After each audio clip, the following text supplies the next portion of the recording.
नमस्कार दोस्तों, कैसे हैं आप लोग। उम्मीद है आप सभी अच्छे होंगे। उत्तर प्रदेश विधानसभा का मानसून सत्र चल रहा है। सीएम योगी आदित्यनाथ और सरकार ने ये डिसाइड किया था कि 24 घंटे हम लगातार सत्र चलाएंगे, सदन चलाएंगे। लेकिन उससे हासिल क्या हुआ, उसका आउटकम क्या आया, ये हर कोई पूछ रहा है। उत्तर प्रदेश का आम आदमी भी ये जानना चाहता है कि उसके लिए इन 24 घंटे में क्या हुआ। इस पर बात करेंगे। केपी मलिक साहब हमारे साथ वरिष्ठ पत्रकार जुड़े हैं। सर, बहुत बहुत स्वागत है आपका। जी नमस्कार, धन्यवाद। सर, 24 घंटे का लगातार सत्र चलाना, ये सुनने में तो बहुत अच्छा लगता है, लेकिन इसका आउटकम क्या है? मतलब इससे क्या निकलकर सामने आया? देखिए, जिस प्रकार से उत्तर प्रदेश की जो असेंबली है या विधानसभा है वो तो 4 दिन से ही चल रही है। हम्म, यहाँ तो लगभग 1 महीना होने वाला है। दिल्ली में क्या हम्म, आउटकम निकला है, तो ये जो एक्चुअली सरकार है एक नूरा कुश्ती कहिए या रस्म अदायगी कहिए, इसके लिए सत्र चलाते हैं और अपने मतलब के जो 1-2 बिल होते हैं उनको पास करा के किसी तरह से, और विपक्ष की ज्यादा हो हल्ला या विपक्ष की कोई विरोध हो, उनसे बचने का एक तरीका ढूंढ के अपनी चीजों को करने के लिए चलाते हैं। अब अगर आप देखें जिस प्रकार से हाउस चल रहा है तो बहुत बड़ी चीजें निकलती हमें दिखाई नहीं दी है। अब आप देखिए कि सरकार चाहती है, सरकार का ध्यान अभी अयोध्या से आगे मथुरा पे आ गया है, तो हम्म, सरकार पूरा ध्यान मथुरा पे लगा रही है। क्योंकि उनको बहुत सारी चिंता जो है भगवान कृष्ण की है, क्योंकि भगवान राम का तो उन्होंने काम कर दिया और भगवान राम ने जो इनको ठोका है वो भी आपने देख लिया, अयोध्या से बाहर हो गई। तो आप ये कह रहे हैं कि ये बेकार है भगवान राम, अब हम जरा कृष्ण जी की शरण में चल रहे हैं, तो ये हम्म, कृष्ण जी की शरण में आ गए हैं। अब ये मथुरा पे इनका पूरा ध्यान है। और हम्म, आज मैं बहुत उसमें डीपली नहीं जाना चाह रहा कि जो अयोध्या की स्थिति है, जो स्थानीय लोगों की स्थिति है, वही हम्म, स्थिति ये बनाना चाह रहे हैं मथुरा के लोगों। हम्म, जिस प्रकार से भारतीय जनता पार्टी और उनके सहयोगी दलों ने लूट की है अयोध्या में, और आम आदमी त्राहिमाम है, उसी का नतीजा है कि आपको वहां लोकसभा और विधानसभा सब चुनाव हारने पड़े। हम्म, आज भारतीय जनता पार्टी की सरकार है, जिसके लिए भारतीय जनता पार्टी को जाना जाता था एक सिद्धांतवादी पार्टी और जवाबदेही वाली पार्टी है, अब वो खाली किस्सों कहानियों में रह गई है। भारतीय हम्म, जनता पार्टी के जमाने में शुरुआत, पहला जो इनका चंक था, पहला सत्र था योगी जी का, हम कहते थे कि वास्तव में उत्तर प्रदेश में बदलाव है, करप्शन खत्म हो गया है, शांति है, लूटपाट बंद है, लॉ एंड ऑर्डर बहुत अच्छा है। लेकिन अब सारी तस्वीर उल्टी हो गई है।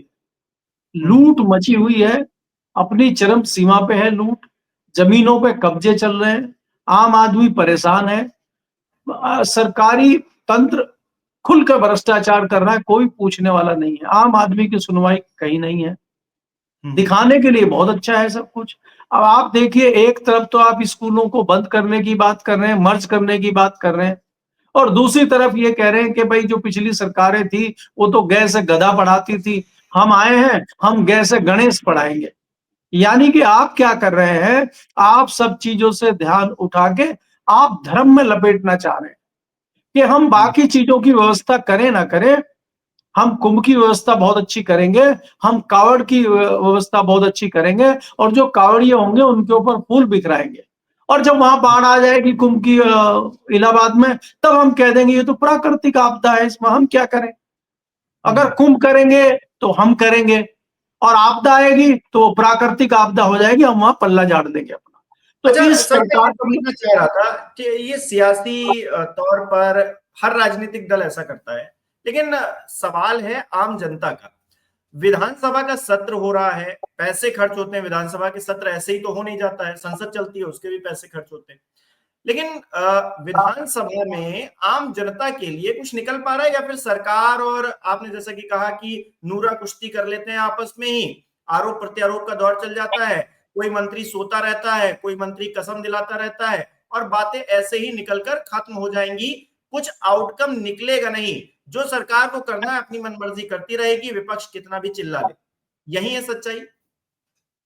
देखिए, अगर हम थोड़ा पीछे जाएं और पहले देखें कि कोई भी सांसद हो, कोई भी विधायक हो, अपनी पूरी तैयारियों के साथ जाता था, चाहे वो पक्ष का हो चाहे विपक्ष का हो, और अपने क्षेत्र के लिए, अपने राज्य के लिए क्या सरकार से मांग करनी चाहिए, क्या परेशानी वास्तव में चल रही है, उसको विधानसभा के पटल पे रखें और उसकी आवाज फिर वो दूर तक जाती थी, सरकार उस पर एक्शन लेती थी। तमाम इस प्रकार के मुद्दे हैं। आज ना तो सियासी दल, चाहे किसी भी सियासी दल का नेता हो, बहुत ज्यादा सीरियस है। पढ़ना लिखने से उनका दूर दूर तक का कोई नाता नहीं है, समस्या उनको पता नहीं है। और यहाँ कोई ऐसा नहीं है कि खाली मैं सत्ताधारी दल की बात कर रहा हूँ, मैं विपक्ष की बात भी कर रहा हूँ। तमाम विधायक हों, उनको पता है कि इस बार तो मैं विधायक बन गया हूँ, अगली बार पता नहीं टिकट मिलेगा नहीं मिलेगा। पहले अपनी लूटपाट की जाए, अपनी मजबूती की जाए, बड़ा घर, बड़ी गाड़ी, सब कुछ बड़ा होना चाहिए, अगली बार पता नहीं टिकट मिले ना मिले। तो ऐसी अवस्था में जो आम जनमानस के मुद्दे होते हैं वो गौण हो जाते हैं। अब आपको इसी विधानसभा सत्र के दौरान आप देखिए कि किस प्रकार संजय निषाद ने कहा कि विपक्ष ने फूलन देवी की हत्या कर दी थी। आज याद आया है क्या इनको ये बात? इससे क्या जताना चाह रहे हैं, क्या बताना चाह रहे हैं? आपने विधानसभा के पटल पे अपनी कम्युनिटी के, अपने क्षेत्र का कोई बड़ा स्पेशल मुद्दा विधानसभा के पटल पे रखा है? आपने आवाज उठाई है कि जितने भी मछुआरे हैं, आप मछुआरों के नेता बने घूम रहे हैं, आपने मछुआरों की समस्या को विधानसभा में उठाया है? उनके समाधान की आपने कोशिश की है? नहीं। आपको इधर उधर की बातें करनी है और अपनी सियासत चमकानी है। वेस्टर्न यूपी के गन्ना मंत्री हैं, गन्ना मंत्री बनने से पहले बड़े टीस उनके मन में गन्ना किसानों के लिए, दूसरे किसानों की थी, और अब वो सब भूल भाल के वो ये कह रहे हैं कि राष्ट्रीय लोकदल जब से भारतीय जनता पार्टी में आया है, भारतीय जनता पार्टी का बड़ा नुकसान होता है जब भी राष्ट्रीय लोकदल भाजपा के। ये क्या जताना चाह रहे हैं? गन्ना किसानों का अभी तक भुगतान नहीं हुआ है वेस्टर्न यूपी में। पिछले 2 साल 3 साल का गन्ना मूल्य बकाया है, उस पर आप ध्यान नहीं दे रहे हैं और अलबल की आप बात कर रहे हैं। क्या विधानसभा में जवाब दे सकते हैं कि हमने इतना पेमेंट कर दिया, इतना बकाया, और बकाया है तो क्यों है? ऐसे ही विधायक हैं, चाहे वो पक्ष के विधायक हो चाहे विपक्ष के विधायक हो। क्या वेस्टर्न यूपी के किसी विधायक ने खड़ा होकर पूछा कि आज किसान जो है यूरिया के लिए दर दर भटक रहा है, यूरिया मिल नहीं रहा है उसको, और मिल भी रहा है तो नकली यूरिया है, खाद उसको मिल नहीं रही है, उसकी फसलों का नुकसान हो रहा है, इसकी आवाज कोई उठा रहा है? आलतू फालतू बातें करके ये विधानसभा का भी समय जाया करना है, सत्र का भी जाया करना है, और आम जनता जो टैक्स पे करके खर्चा देती है विधानसभा चलाने के लिए, वो भी जाया जा रहा है। मैं ये निश्चित तौर पे दावे के साथ कह सकता हूं। बिल्कुल। केपी सर, मुझे बड़ी हंसी आई और बड़ा आश्चर्य हुआ इस बात को देखकर कि स्वतंत्र देव सिंह कह रहे हैं कि कसम खाओ पानी आया कि नहीं आया, अपनी बीवी की कसम खाओ। ये सब बातें चली रही थी। योगी जी ने कहा हम पीछे क्यों रहे, तो वो कह रहे हैं कि समाजवादी पार्टी ने गौ माता के साथ जितना अन्याय किया है, उन्हीं का श्राप लेकर 2027 के चुनाव होंगे और समाजवादी पार्टी जीत नहीं पाएगी। बात करनी थी 2047 में उत्तर प्रदेश कैसा होगा, उसके लिए विजन क्या होगा। बात योगी जी 2027 की करने लगे। यानी कि इनकी जो मंशा है वो यही है कि 2027 कैसे ना कैसे करके जीत लिया जाए। और कह रहे हैं कि गौ माता का दूध पीते थे और उनको सड़कों पर खुला छोड़ देते थे। आज भी सड़कों पर खुली गाय घूम रही हैं। कह रहे हैं बूचड़ खाने में दे दिया करते थे। लोनी से विधायक नंदकिशोर गुर्जर यही आरोप लगा रहे हैं कि गाजियाबाद में कितनी सारी गाय काट दी जा रही हैं, उसका कोई संज्ञान लेना नहीं है। तो ये सरकार और योगी जी खास तौर पर, मतलब कोई विजन उनके अंदर 2025 को लेकर है, ये 47 की सिर्फ बात कर रहे हैं। देखिए, आपको सबसे पहले ये समझना होगा कि कौन सा व्यक्ति किस बैकग्राउंड से आया है और उसका क्या विजन है। आप चाहे केंद्र की बात करिए, चाहे उत्तर प्रदेश की बात करिए, जो जो नेता आए हैं वो एक बड़ा विजन लेके आते हैं और वो एक सुधार करने की कोशिश करते हैं। और यहाँ हमें नहीं भूलना चाहिए राजीव गांधी को। राजीव गांधी ने कितना बड़ा विजन लिया था, जिस माध्यम से हम और आप बात कर रहे हैं, चाहे वो कंप्यूटर हो, चाहे वो टेक्नोलॉजी की बात हो, और उसको फलीभूत होने में 30 साल लगे। आज के अगर आप कोई हमारे मुख्यमंत्री हैं, मंत्री हैं, अगर आप उनका बैकग्राउंड देखते हैं, उनका उनका आप ये सोचते हैं कि वो आने वाले समय में क्या उनका विजन है, तो अगर योगी जी को आप देखेंगे, ये तो मठाधीश हैं, ये तो गौ गाया गणेश गोबर और गंगा जल की बात करेंगे, और करेंगे खाली बात, काम कुछ नहीं करेंगे धरातल पे। आप मुझे बताइए कि आप गंगा की बात करते हैं, गंगा में आपने क्या किया? आप गौ माता की बात करते हैं, पिछले 8 साल में कौन सा ऐसा आपने गौ माता के लिए बड़ा काम उत्तर प्रदेश में कर दिया जो पूरे देश में एक मिसाल बने? एक काम तो बताइए। जो आपने गौशाला बनाई थी गांव-गांव में, उसमें भ्रष्टाचार है, वहां गाय भूखी मर गई। एक गाय आपकी गौशाला में नहीं है। उसके नाम पे जमीन कब्जा कर लिया आपकी पार्टी के नेताओं ने। वहां भ्रष्टाचार हो रहा है, उस पर योगी जी कुछ नहीं बोलेंगे। योगी जी नहीं, गऊ की बात योगी ने करेंगे। बताया ना, गौवंशों के लिए प्रतिदिन 50 रुपए दिए जा रहे हैं, जो गौपालक है उनके 50 रुपए प्रतिदिन। वो मतलब कागजों मुझे में भी दिए जा एक रहे हैं। नहीं आता है। वो वो सिर्फ कागजों में दिए जा रहे हैं। धरातल पे जाइए, मुआयना करिए। पहले जो राजा महाराजा होते थे, वो भेष बदल के जाते थे देखने के लिए। योगी जी निकले एक दिन भेष बना के और देखें कि कहाँ गाय की सेवा हो रही है। इन गायों को तो जब खाने को नहीं मिल रहा है, तब ये शहर में घुसती हैं और शहर में घुस के वहां पे जो भी कूड़ा करकट पड़ा रहता है, वो खा के अपना पेट भरती हैं। पॉलीथीन खाती हैं। अगर कोई जो वास्तव में गौ सेवक है, जो गाय की सेवा करता है, वो कई बार गाय की हालत खराब करके ऑपरेशन वगैरह कराते हैं, तो 5-5 किलो पॉलीथीन गाय के पेट से निकलती है। हमने दिल्ली में कई जगह देखा है। तो ये सेवा हो रही है गाय की। तो ये जरूर है, योगी जी बिल्कुल सही कह रहे हैं कि वो 50 रुपए गोपालक को दे रहे हैं, लेकिन वो कागजों में दे रहे हैं। वो असलियत में धरातल पे कहीं नहीं दे रहे हैं।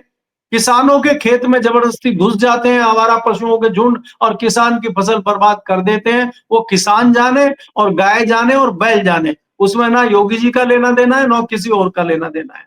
अगर कोई अगर कोई किसान भी अपनी गाय को, अपने बैल को, अपने किसी पशु को गाड़ी में ले जाके एक जगह से दूसरी जगह जा रहा है या खरीद कर लाया है, कब उसकी मांग लिंचिंग हो जाएगी उसको ही नहीं समझ में आता है।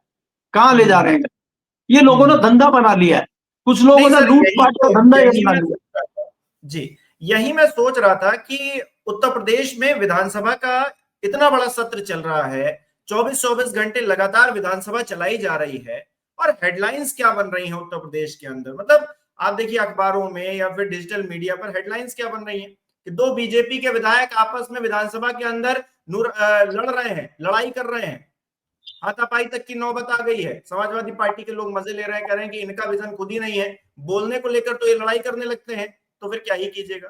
मतलब हेडलाइंस ही ऐसी बन रही हैं कि लग रहा है कि कुछ काम नहीं हो रहा, भटकाने का ही काम हो रहा सर।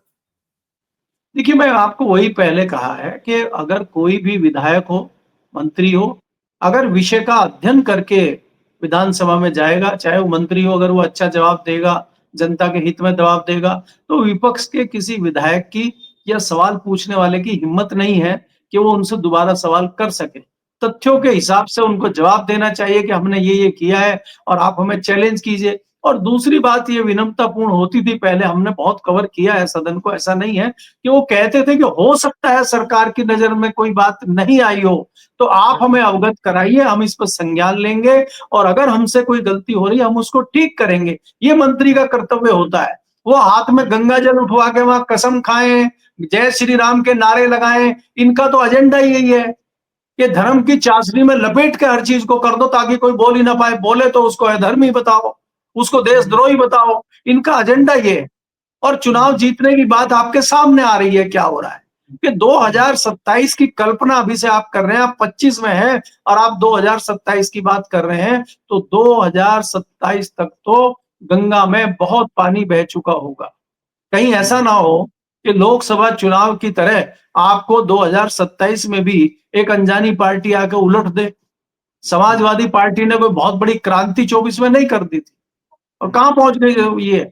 आपका जो अहम है और आपकी जो गलतफहमी है, जो आप 400 पार बता रहे थे 24 में और 240 किस तरह आप पहुंचे सबको पता है। कहीं ऐसा ना हो कि उत्तर प्रदेश की सत्ता भी हाथ से जाती रहे।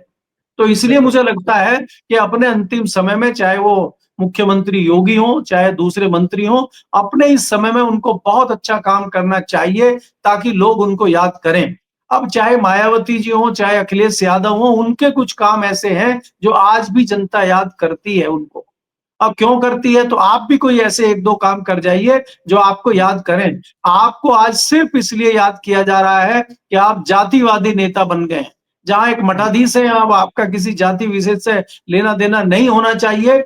आपके ऊपर ठप्पा लग गया है कि आप खाली एक विशेष जाति के हैं और उसी की आप तरफदारी करते हैं। ये आपके लिए भी अच्छा नहीं है और देश के जो योगी समाज है, जो मठाधीश समाज है, जो साधु संत समाज है, उसके लिए भी अच्छा नहीं है और पॉलिटिक्स में भी आपको नुकसान ही करेगा, मेरा ऐसा मानना है।